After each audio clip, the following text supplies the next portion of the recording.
All right, everybody, so today I'm going to do a little bit different approach. Instead of talking about real estate, I'm going to talk about positive energy, happiness, and good mindsets. I'm going to get a little bit of negative energy and a little bit of depression too. When I get into depression, I'm not talking about clinical depression with neurological issues and dopamine receptors and all that stuff like that. I'm just talking about mindsets. So let's get into it. So this chart, I've been reading a book called Ninja Selling, and this chart and a lot of stuff I'm going to talk about is pulled right from that book. So essentially, as you go through your day, each day, you're going to be somewhere between negative and positive in your emotions, and you're going to be high to low in your emotions. Okay?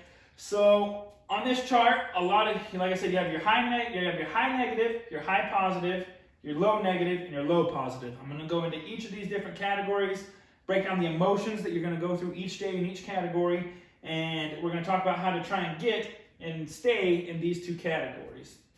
So I'll start with these two. Okay, so your high positive and low positive. We're going to start with the low positive. Low positive is where most people are at for the majority of their day. If you're in a good mental place, okay? It's almost like you get home from work and you're kind of right here because you're in your comfort zone. So low positive. Your feelings in there are going to be relaxation, contentment, love, safety, and you're going to have positive expectations here. Okay, so you drive home from work, you get to your house, you've got this big, beautiful house. If you don't have a house, let me know. We can get you set up. But you get home, you get into your house, you're with your family. You can sit on the couch, you can relax, you can watch your favorite TV shows. You're content there, you're eating dinner. You're talking with the ones that you actually love. You feel safe in your home. You have a positive expectation, okay? So that's your low positive. This is where most people spend a good majority of their day. Even when you're at work, you have a sense of contentment. You're in your routine. You're doing your day-to-day thing. Now, there's part of your work that might frustrate you for moments, but then you come back in to this low positive, content feeling. Okay, so this is where most of us spend most of our days. Then we get into high positive. So your high positive is happiness, confidence, inspiration. They said love, but I threw lust in there also. I'll get into that in a minute. So there's also a sports psychologist. His name is Dr. Lohr. I believe that's how it's pronounced. And he said that Olympic athletes and the highest professionals, they pretty much do their jobs and they stay in this high positive area because they're super focused when they do their jobs. So you're best of the best. You're elite, NFL players, you're elite fighters, you're elite in any sport, golf, etc. They have routines that get them to this high positive area. Think of a basketball player when he's getting ready to set up his free throw. He has the same routine. He dribbles, use 3 times, spins the ball, gets to a good routine, gets himself ready and hyped up so he can make his free throw shot. Same thing with the golfers, getting the same swing, getting prepped up so they can go up, try to hit that hole in one. You got an extreme amount of confidence in what you're doing. I always think of, Conor McGregor's $1 billion strut on there. He's strutting to the ring, he's really confident in how he's going to perform. He's operating in this high positive area.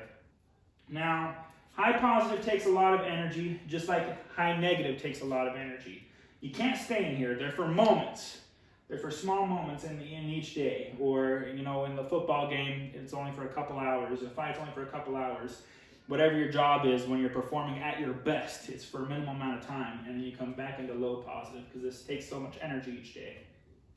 So those are your high positive and your low positive energies. Now I'm going to walk over here and we're going to talk about these. So you're going to have your high negative. And again, these highs take a ton of energy and they're going to exhaust you to a point. So you have fear. You're going to, you're terrified of spiders. You walk in the house, there's a big spider running across the floor. You're going to get some fear. Your heart's going to start jumping. You're going to kind of get jittery. Anger. You're driving home from work, somebody cuts you off, you're pissed off.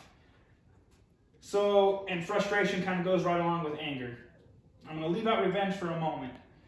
So on all these, your anger, your fear, your frustration, they should be small events in your day. Okay, you're living in these two worlds for the most part. Somebody cuts you off, you get really pissed off, you're angered. By 2 lights away, that car goes away, you don't even think about it again, you come back over here. It's a small event in your day.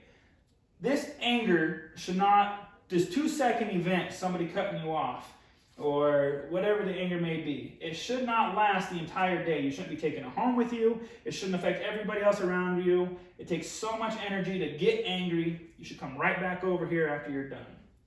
Same with fear. You're startled, the spider runs out, you step on it, it's done. You're right back into your normal days. It doesn't affect you. A really good thing for your anger as well is the gym. If you're really pissed off, go get on a bench press. By the time you hit the 10th bench press, that thing's going to humble you really quick. You're not going to be as angry, and you got something productive out of it. So that's a really good tool to use for this. Then you also have revenge.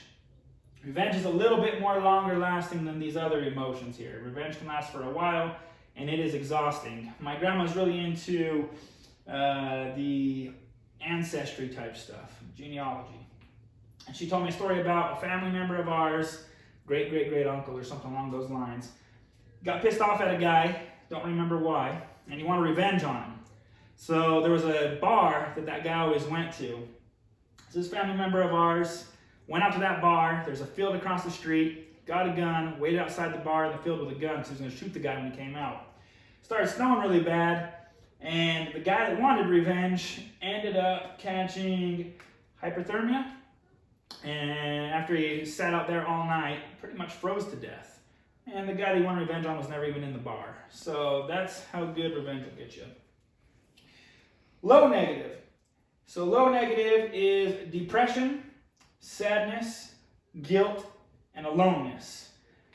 Some of the things in here, you have a family, you have kids that adore you, you got everything that you need, you got a lot of people surrounding you with positivity, and you still feel alone no matter what. You're trapped in your own world. That will help you stay stuck in this depression line.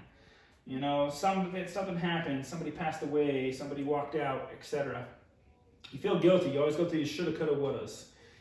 Sadness. You know, there's a lot of different reasons for people to be sad in the world, whether you lost somebody. It's the main one that comes to mind, but there's a lot of events that can bring on sadness. Now, here's how it should work. Again, most people live in these two worlds. They come up here when they want to be hyper-focused on whatever they're doing, whatever goal they're coming for. They drop down into this area to be content throughout the day. We're all human. Again, you get cut off, you're pissed off, you get angry by 2-3 lights, you're back over here. It shouldn't affect your entire day. Something bad happens, somebody passes away, you lose a pet, something along those lines. We have a lot of reasons in life, we're all human, that drag you into these two areas. How it should work is, you're hanging out over here, you get drugged into these areas for a short period of time. These are short stints. You build on them, you learn from them, you build on them, they build character, they build you, they kind of help frame who you are, and you come back over here with the new version of you and the stronger version of you. Now here's where the problem lies, is when we come over here, there are several people, seems like more and more, but I don't know if that's just because of social media, that live in this low negative world. Okay, so they live here, and they're starting to think that the high and low positives are small events. They're depressed all the time. They're very sad throughout the day. They feel a little bit of love from their spouse or their kids, so they get happy, and then they come right back over here, back into depressed. They have the whole family around them, yet they still feel alone. They're still staying here. Their favorite team gets into the Super Bowl. They jump into extreme happiness. And then a couple minutes later on, my team's probably going to lose, and they jump back down here. They can't seem to get out of this world. So, and here's where some of the issue lies. So this is what separates the two, okay, is we all know that one person, whether it be a family member, a friend, whoever it may be, that is this negative person. And this is, again, where the separation comes. Because if you're over here in this high and low positive mind frame, you're a happy individual, you see this low negative person coming, and you're thinking to yourself, shit, here they come. Because all they're going to do is, my life sucks. I'm not good enough. And you're over here trying to stay happy, and this is draining you. It's pulling you over here. They'll suck the life out of you really quick. So the positives start separating themselves from the negatives. So they don't really associate with them that often. It's a rare occurrence. So the negatives are still over here feeling bad. They don't got a whole lot of friends because they're sucking the life out of these guys. And it's making them get even more and more depressed. Now, they start thinking this is the norm. They're already thinking this is the norm. Now, what increases that is the only people that want to be around these guys the entire time are people that think this is how life works. So they get a network of friends that are all low and high negative people. And they got, 5 or 10 friends, and they all experience this. And so they start thinking this is the normal. People that are in this low negative and depressed all the time start thinking, there's a lot of people stuck in this area, and none of us bounce over here. Everybody over here is separating themselves. So, what do? They start covering it up with drugs, alcohol, food, shopping. They numb it. And when they numb it, they're not bringing themselves back in the high positive. They're not learning from these events and evolving. They're numbing and they're stuck in that event because the second that small vice is gone, whether it be the drinking, the food, the shopping, etc., they're right back here, still feeling depressed. They haven't dealt with that issue yet. They haven't jumped back to this side. So what we're going to do today is how do you get out of this? How do you get out of this routine? Well, first thing is you got to start planting some damn seeds. So you plant a seed right here. You say, okay, I'm going to get out of this routine, okay? That is my goal. That's the first seed, and you got to nourish it. Now, you see me talking my goal video, and some people think it's corny. My very first thing that I say, okay, I want to get out of this. What do? I write a note on the door. So every day when I leave, I say it's going to be a great day. And the low positive people say, yeah, it is going to be a great day. I'm going to make my day. My day is what I make it.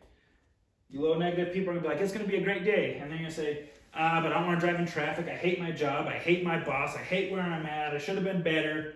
At least you got it's going to be a great day at the beginning, and hopefully before you close the door, you repeat it to yourself again. On your mirror, you're going to write something. I always like putting positive things about physical features on the mirror. You're looking at yourself. You got a beautiful smile. You got a beautiful, you look good. You have a beautiful body, etc. You should be self-reflecting on what you see in the mirror. So there's another layer that you got. You start getting into this layer, and you're building upon this seed. Okay? And then it's going to take a little bit of self-awareness, because it seems to me, could be wrong, that a lot of people are in this depression. They get angered and frustrated a lot more often. So you're going to have to be aware when you come up into this area, you're going to have to say, I don't want to be in that area. I'm trying to get over to here. You're going to have to learn how to shut this down. So the second these thoughts, the anger and the frustration come in, you're going to have to find some kind of routine. Think of the basketball player dribbling the ball to get ready to shoot. Find a routine to get you out of that area and back pushing to get over here. So like I said, we have the first seed, which is I'm going to get out of this. You have the second seed, which is positive affirmations, which I really believe in. You have my video where I say I believe in goals. So you got to come up with a goal for your career, yourself, your fitness, your family, etc. There's another layer right there that you're going to start getting into the goals. And what that's going to do is that's going to give you an inspiration right there. You're going to be inspired because you have some goals. You're going to be inspired to get those goals, which adds another layer to helping you bounce. You're right on the cusp of getting over here, okay? So every day, it's up to you to make time to work on yourself. I've said it in my post before. You go to work, you're working a 9 to 5 to make somebody probably in these categories. You're going to make them more money. You're going to make their dreams grow. You're making their life stand as positive. You go to work, you're miserable at your job, you come home, you're pissed off, you're depressed, you're alone, and you're not doing anything for yourself, and you wonder why you're stuck over here. You got to start working on yourself. So you get your goals, you start driving toward them, and every day there's a little bit more, and a little bit more, and a little bit more, and you get these seeds and these seeds and these seeds. And you eventually can start breaking these borders as you're getting inspired to get more goals, and it'll pull you into these positive mindsets. Also, it's almost a point where you fake it till you make it. Again, if you're a happy, positive guy, Almost like myself. At my last job, I actually had a guy that nicknamed me Smiley, and every time I walked in, he would call me, "Hey, Smiley, how you doing?" Always been positive. If you want to be positive, you got to surround yourself with positive people, positive energy, good vibes. If you want to do that, you almost have to fake it till you make it to get around these people. So that's kind of my thing. And when you're over here, going back to this side, again, you're working on goals, you're working on yourself, you have a good house, you have a good family, you're everything that you want is happy. You're working to get a van on a beach and get a house that you go vacation at. You have to be inspired in this life to be the best person you can be, the best version of you, and that's how you're going to get it. It all starts with a positive mindset, and that's a pretty good start. Done.